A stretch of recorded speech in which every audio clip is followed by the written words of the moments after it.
What's up, guys? Will here with Rennthusiast, my YouTube channel that is all about air-cooled Porsche 911 ownership experience. And if you are here today because you are curious to learn more about what it's like to drive a mid-year Porsche 911, then I got great news for you, because that's exactly what I'm going to give you today. So I'm sitting here with you right now in my 1976 Porsche 911S in ice green metallic with the cork interior. I love this car. It's absolutely special and amazing. Not only do I love it aesthetically, but I love the driving characteristics, which we'll get into in a moment. I picked this car up about 6 weeks ago. I was not in the market, but it became available, so I couldn't resist.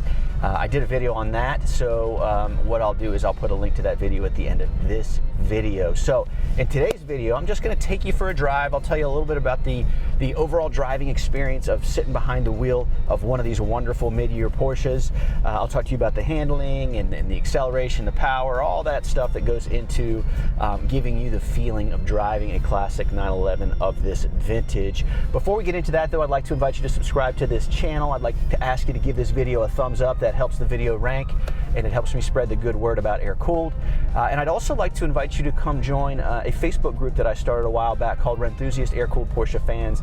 That group is not about me, but instead it's about our 3,000 plus members. Guys are interacting, sharing pictures, advice, auction results, all the stuff that air-cooled Porsche fans discuss. So come join. You can either watch or participate, totally up to you. So let us now get underway. I'll talk to you a little bit about the car, and you know, at the end of the video, I'll tell you whether or not I think this particular era of classic 911, the mid-year Porsches 74 to 77, would make a good first classic Porsche to own for any newcomers to air-cooled.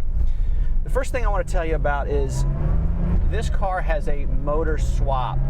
These mid-year Porsches came with a 2.7 liter engine that was troubled for a couple of reasons. They had magnesium cases, which tends to expand and contract under heat.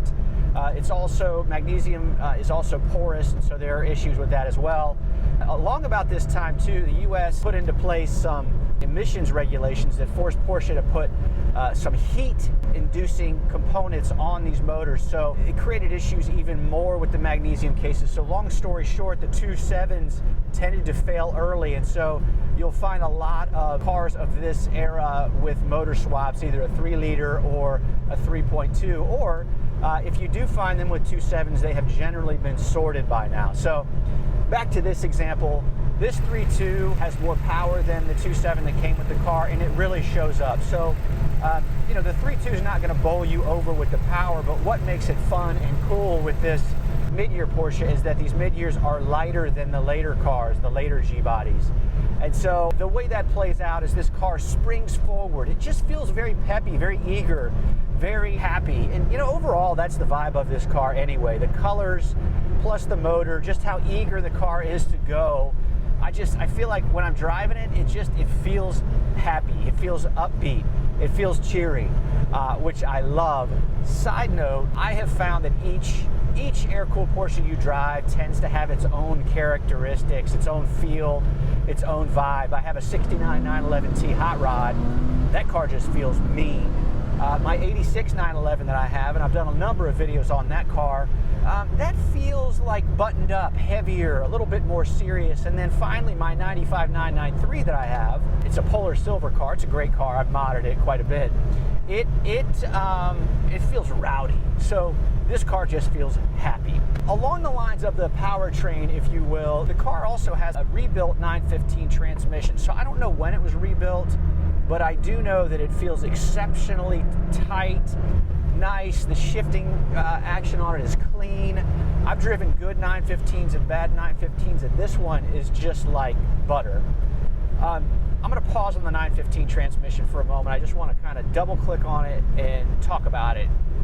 I love a 915. Many people will pay a premium to get a G-body with what's called a G50 transmission. G50 transmission has a much more modern feel. The 915 feels very, very mechanical. You've got to time it correctly when you're shifting it. You got to be really intentional with a stock version that has not had a shifter kit fitted to it. And what I mean by that is it's almost like you got to place the shifter in gear. It doesn't necessarily just fall to neutral. It doesn't guide itself through the gates. So a stock 915 really does require some effort, some work, and some skill, which I particularly like about all of these classic 911s, especially the early ones. They require skill to get the most out of the car. So back to the 915. This particular 915 has a Rennshift shifter fitted to it. A Rennshift cleans up the throws. It makes the transmission, the feel of the lever really kind of feel a little bit more modern and more precise. There's another product called a Wevo shifter that does the same thing. I have driven a Wevo a lot. I have a Rennshift in my 69, and then of course this car has a Rennshift, and I think the Rennshift is far better. It's more confidence inspiring. When you put the car in gear, it just locks in. It just feels so much, it feels like it's better manufactured is I guess what I'm trying to say. So if you're looking for a way to clean up your 915 throws, I'd strongly recommend you look into the Rennshift over the Wevo. I'll put a link to the Rennshift down in the description of this video. I am not affiliated with those guys, by the way, so like I'm not making commissions. I'm recommending it because I genuinely feel this way. The steering wheel that I have fitted to this car is a Momo Prototipo.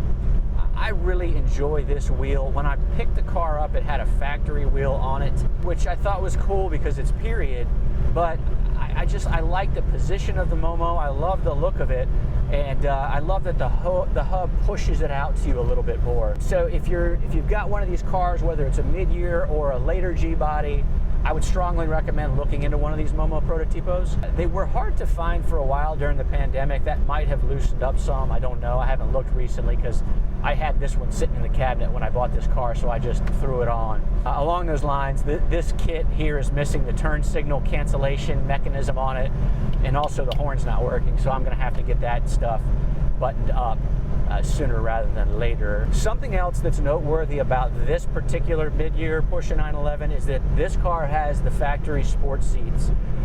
That was an option from the factory. I don't know if that was special order or if just some of the cars came with it. If you have any insight into that, I'd love to hear in the comments. Were the factory sports seats in the mid-year cars, were they like special order only, or did Porsche include them?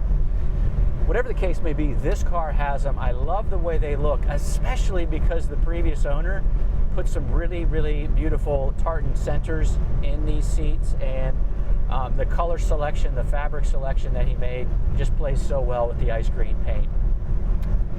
From a seating position standpoint, these factory sports seats, they're comfortable. I have found, though, on longer road trips, it kind of gets into my lower back a little bit, just starts to get kind of sore. There's a kind of a sharp pain point. I don't know if that's lumbar, or I don't know if it's just because I can't really shift in the seat. And so as much as I love these seats, I'm thinking about potentially making a change. Let's talk a little bit about handling.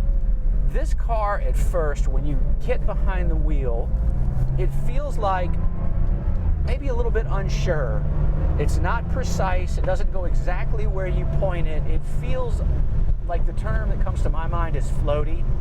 And it reminds me, I was kidding with a dude the other day, it reminds me of like a Caprice Classic from like the late 80s, early 90s, like the couch on wheels, you know, it just kind of floats. And that's of course an overstatement. This car is not like that, but it's certainly softer than my other 911s. It doesn't feel as planted. I'm running 15-inch wheels with Pirelli P6000s on them. I believe they're 195/65s. And I think that contributes to the feeling that the car just is a little bit floaty. The suspension setup, I know it has Elephant Racing spring plates on it. I don't know much beyond that, embarrassingly enough. We're going to dig into the suspension though and see if we can improve it. But here's what I will tell you. While the car feels a little bit less than sure-footed, once you get used to it, it actually sticks. Like, it's not going anywhere. Especially when you downshift, rev match, power through the curves like these cars love, the car will stay planted. You know, you're going to enter a curve and there's just a moment of, uh-oh, it feels kind of like it's moving a bit. but once you lay it into the curve, it sticks. You know, I don't know if that handling characteristic is the best for somebody who's maybe not a hardcore driver or who doesn't have a lot of vintage car driving experience under their belt. It's a learned skill, it's a learned thing just to kind of start to master how to make these cars do what they do. Which brings me to my final point, and something I shared with you on the front end of this video that I touch on, whether or not these mid-year 911s are a good first air-cooled Porsche for somebody who's looking to get into the game. For many years, they were, I would say, undervalued. They were the easiest or the cheapest way to get into air-cooled Porsches. So along the lines of affordability, I would say that was definitely an enticing reason to start with the mid-year 911. Their values have come up some, and I think too, that's going to continue. They came in really, really interesting colors, and they have some wonderful styling cues and touches that come from the earlier cars, like the bright work, the pop-out rear windows. So I just, you know, as people get more and more interested in these cars, and as there are fewer and fewer available, I feel like the values on these mid-year Porsches are going to continue to climb. So, you know, is this car the right car for a first-time air-cooled buyer? I think that if you're somebody who's just getting into the game, you're used to driving newer 911s, you may want to look at a 993 or potentially a 964 if you have the stomach for finding and buying one of those.